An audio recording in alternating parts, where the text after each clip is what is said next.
হরতাল হবে না, মানুষ আওয়ামী লীগের শাস্তির অপেক্ষা করছে, যা বললেন রিজভী। ফেব্রুয়ারিতে আওয়ামী লীগের হরতাল কর্মসূচি প্রসঙ্গে বিএনপি সিনিয়র যুগ্ম মহাসচিব রুহুল কবির রিজভী বলেছেন, হরতালের ডাক দিলেন আর মানুষ লাফ দিয়ে পড়বে এমনটা হবে না, বরং মানুষ আপনাদের শাস্তির জন্য অপেক্ষা করছে। বৃহস্পতিবার রাজধানীর পল্টনে দলের কার্যালয়ের সামনে আমরা বিএনপি পরিবারের উদ্যোগে দলের ভারপ্রাপ্ত চেয়ারম্যান তারেক রহমানের নির্দেশে প্রতিবন্ধী রিকশা চালক মামুনের জন্য আর্থিক সহায়তা প্রদান অনুষ্ঠানে তিনি এসব কথা বলেন। রুহুল কবির রিজভী বলেন, জুলাই বিপ্লবের নিহত আহতরা বিচার চায়। শেখ হাসিনার কাছে নারী ও শিশুর কোনো মূল্য নেই, একটাই মূল্য সিংহাসন। তিনি কতজনকে সন্তানহারা করেছে তার হদিস নেই। গুলি ছিল শেখ হাসিনার কাছে একটা খেলা, ক্রসফায়ার ছিল আনন্দের বিষয়। বিরোধী পক্ষের লাশ দেখলে খুশি হতেন হাসিনা। তিনি মানসিকভাবে অসুস্থ এক নারী। তিনি বলেন, ঢাকা শহরে বিভিন্ন জায়গায় সন্ত্রাসীরা তাণ্ডব চালাচ্ছে, তাদের বিরুদ্ধে আইন শৃঙ্খলা বাহিনীর কোনো পদক্ষেপ দেখি না। যারা আবু সাইদ ও মুগ্ধকে হত্যা করেছে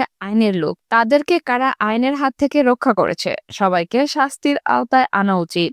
জুলাই গণঅভ্যুত্থানে আইন শৃঙ্খলা বাহিনীর অপরাধীদের বিরুদ্ধে রাষ্ট্রকে বাদী হয়ে মামলা করা উচিত। শেখ হাসিনার মেয়ে সাইমা ওয়াজেদ পুতুলের সঙ্গে রিজভী বলেন, কোন প্রতারক রাষ্ট্র ক্ষমতায় থাকলে তার সন্তানদেরও প্রতারক বানায়।